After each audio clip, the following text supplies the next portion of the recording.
Kyle Busch tells the truth after Bristol engine breakdown. Another big setback for Kyle Busch. NASCAR has to answer more questions about its new car after the Bristol Bash. The engine on Kyle Busch's number 18 Toyota broke on lap 269 at Bristol Motor Speedway, which caused the car to crash into the wall. As a result, Busch's prospects of advancing in the NASCAR Cup Series Playoffs were eliminated. So you want to know more about the answers to what happened exactly? Don't worry, NASCAR Zone is here to clear your head. So let's get started.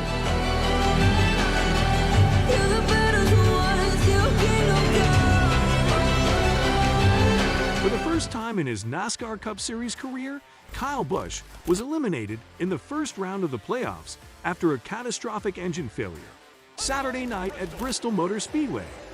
Kyle Busch should have had better luck than he did with two failing Toyota engines. But at least Busch is aware of what transpired to bring a stop to his night at Bristol Motor Speedway and leave him flabbergasted at being knocked out of the running for the playoffs. But who is this Martin Truex Jr.?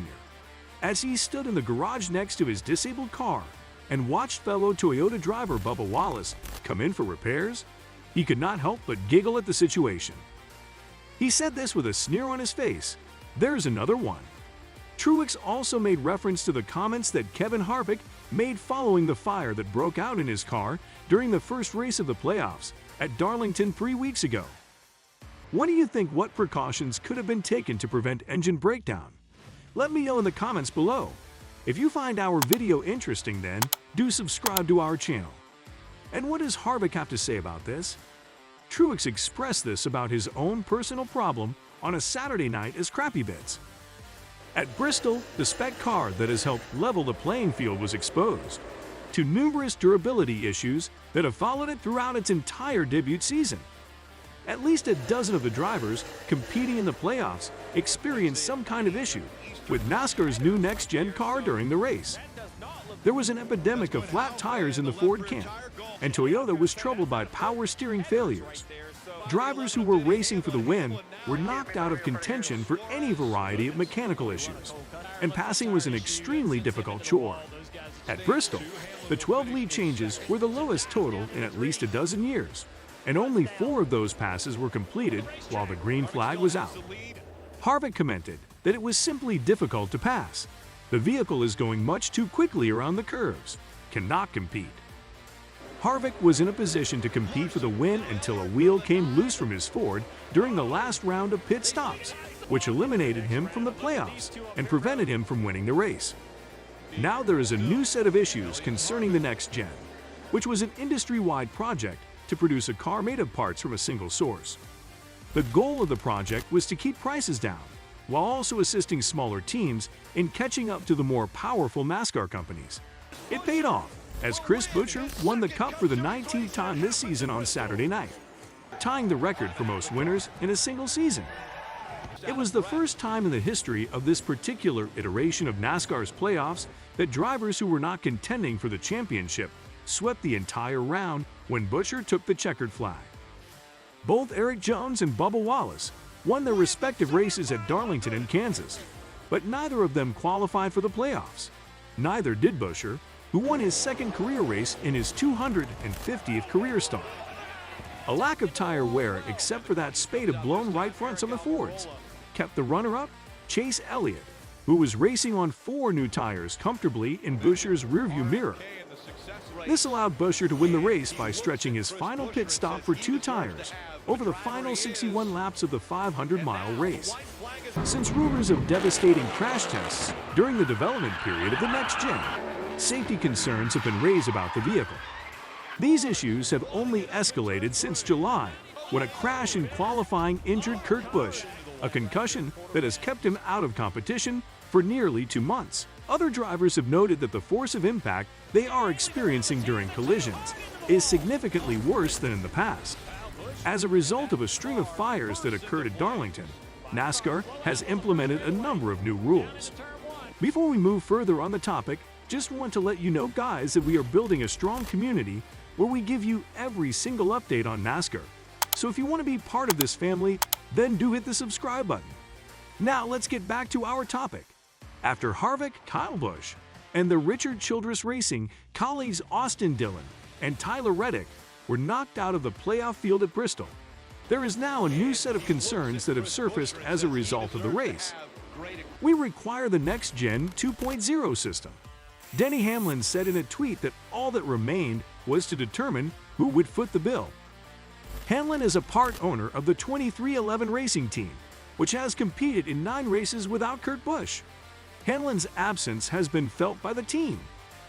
After the race, Hamlin commented that passing was simply impossible due to the conditions. From our qualifying effort, and I mean, passing was just impossible, so. At Bristol, he too had a flat tire, but he believed that the difficulty in passing other cars was the more significant issue. He would like to see overall improvements made to the racing. I'd like to see the racing improved overall. I mean, some lap time variation a little bit, but yeah, it's just we're just running around there. It feels like we're running faster in the corners than we are in the straightaways, and so it's just extremely hard to pass. But we had some steering issues. Looks like our other Toyota teammates had steering issues, so we just battled through it and held on. But 9th place is okay. Yes, each of the 6 Toyotas had some kind of issue, ranging from flat tires for Hamlin and Christopher Bell to problems with the steering for Truex, Wallace, and Ty Gibbs, and an engine failure for Kyle Busch. And it was a mixed night for Brad Keselowski, who won the opening stage of the race for his first stage victory of the season and appeared to be in a position to compete for his first win of the season. However, later in the race, Keselowski experienced a mechanical failure that caused him to lose his lead and eventually lose the race. This season, Keselowski went from Team Penske to RFK Racing to drive with an ownership stake in Jack Roush's team. Keselowski's goal was to deliver RFK its first win, and he was doing everything he could to make that happen.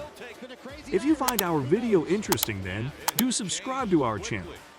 However, his tire went out while he was leading with 87 laps to go, and Keselowski's only trip to victory lane was to congratulate teammate Buescher on his win. He admitted that passing was difficult, but he stated that the race wasn't designed to be simple, and he stated that NASCAR needs to keep working on the next gen. Wasn't easy, but it's not supposed to be easy. What I like to see is continue to work on the cars, absolutely. I've said this to NASCAR, and I've said it to me before, and I'll say it again. If the next-gen car looks the same next year as it does this year, then we failed. It should continue to grow. We should continue to learn.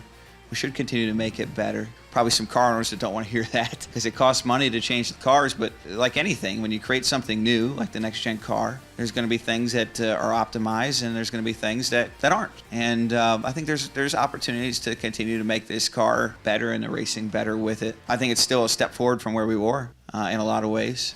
I think we've seen some great racing because of that great parity, I think, what Jacob was trying to allude to, and I think he's right. So there's a lot of big positives. Like any industry, we probably get caught up in the negatives more than the positives. But that's not to say, and that's the issue at hand, is I feel like there's 2 camps. There's the everything's wrong with this car camp, and there's nothing's wrong with this car camp. And I'm trying to set my meaning like, no, it's a pretty big step forward for our sport. It's actually pretty good, but I'd like to keep working on it. And it seems like, much like many things today, the polarization means there's no room for middle ground. But in my eyes, I'd like to see some small tweaks. But I'm thankful and proud of our sport and where the next-gen car has taken us so far. That's all for today. Hope you all liked our video. So don't forget to subscribe to our YouTube channel to see more of our incredible videos. Look forward to seeing you in the next video.